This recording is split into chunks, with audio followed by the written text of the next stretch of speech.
I'm joined now by two unabashed experts on the way Parliament works. Lt General David Leakey was until recently Black Rod, often called the Queen's representative in Parliament, and a man who understands the workings of the House of Lords particularly well, and by Hannah White, former clerk in the Commons, the kind of person who, in other circumstances, Speaker Bercow might be asking for advice right now. She is now Deputy Director at the Institute of Government. David, can I start with you? This strange word, prorogation, what does it mean, and why is this year different? Be very clear. Prorogation means the suspension of Parliament and all business and parliamentary business and parliamentary activity for the duration of prorogation. And the key thing is that suspension is a total suspension of parliamentary business as distinct from a recess, when Parliament can continue with the behind-the-scenes activity, the continue of the progress of legislation and the processes. So it removes all power, all agency from Parliament at a very special time politically. It does. And typically, prorogation lasts for 3 or 4 days, sometimes 5 days. And critically, it is to enable Parliament to arrange itself for the great theatre of the state opening, for the practical arrangements. So it doesn't need to be longer than a few working days. So this is why some people out in the streets, as it were, are calling this a coup. Could the Queen have done anything other than assent to Boris Johnson's request? I don't think the Queen could have done anything else, not since 1708, when Queen Anne declined to give royal assent to a bill, has the monarch taken a political stance on such an issue. And I think this brings into stark focus the role of the Queen and the Queen's relationship with Parliament and her position in the Constitution. And paramount in our Constitution is parliamentary sovereignty. And therefore, I don't think the Queen would want to gainsay what Parliament does. So this takes us to what Parliament is going to do this coming week, Hannah. Let's just talk through this. Parliament doesn't sit on Monday, comes back on Tuesday, and the plan, as we understand it, is for those who want to stop no deal to take control of the order paper. To do that, they need the support of the Speaker, doing something quite unusual, in fact, absolutely unprecedented. That's right. So what's expected is that they will try to use the emergency debate procedure. And the significant thing about that is normally it is just that. It's a procedure to enable the House of Commons to have a debate. And what they will be asking the Speaker to do in this circumstance is to allow the House to make a decision. And the decision will be to give them control of the order paper on Wednesday. You know the Speaker a little bit. Do you think he's going to allow them what they want?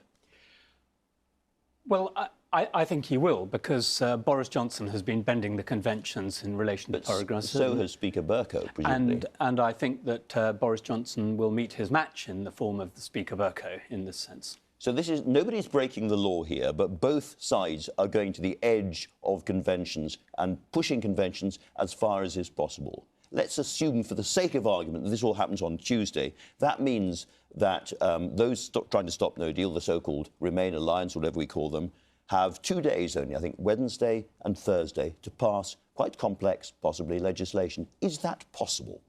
It's possible, but it's extremely tight. It's easier in the Commons than it is in the Lords. In the Commons, you can do what's called programming legislation, which means you set out exactly how long there is to debate each stage. The Lords procedure is much more flexible, and there's been discussion about whether members of the House of Lords might try to prolong debates in order to prevent the legislation receiving royal assent before prorogation.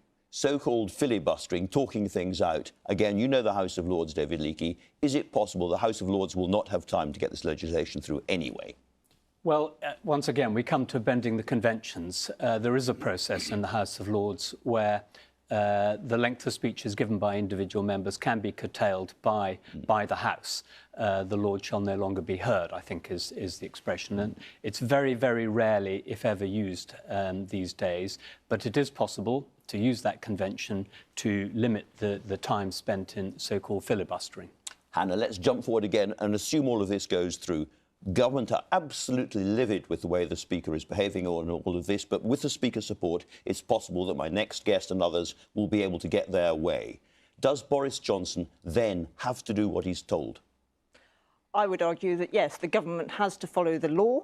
If this is a law which has been passed by Parliament, which has received royal assent, which it would do in the prorogation ceremony, if not before, then yes, the government would have to follow what Parliament has decided. And I think the question then is how the government reacts and whether it opts to say to the House, actually, in these circumstances, we think we need an election. That's the ultimate answer, I suppose, David Leakey. But again, this legislation isn't actually the law until it's had the royal assent, the assent of the Queen, which happens at the end of the process. Is it possible for the government to say, well, you may have got all this through the House of Lords, the House of Commons, you may be instructing me to go back and ask for a further delay in Brexit, but we're not going to allow this to have royal assent? Could he do that? Well, I suppose he could do that, but the convention is that all bills that have passed all processes are given royal assent just before the prorogation is finally announced. And that's part of the ceremony of prorogation in the House of Lords. Finally, Hannah White, you said that an election was possibly coming, but we have the Fixed Term Parliament Act. That makes it much harder, doesn't it? It does. So there are two routes now to get an election. One is a vote of no confidence, which triggers a 14-day period in which other people can try to form a government.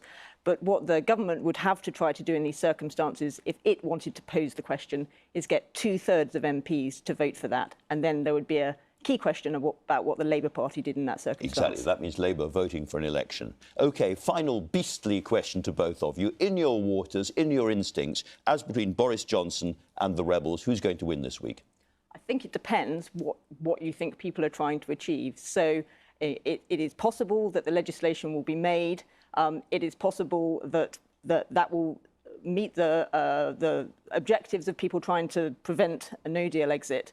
But then that might mean that the government calls an election, and in fact that might be what they want. I agree. I mean, who knows what anyone wants? So I think pick your end state, whether it's a referendum or an election or no deal or no leaving or withdrawal of Article 50. Those are the four, I guess, possible end states that people want, and we'll see which one of those comes out. But I don't think you can bet on it at the moment. Well, you've both been very lucid. Thanks a lot.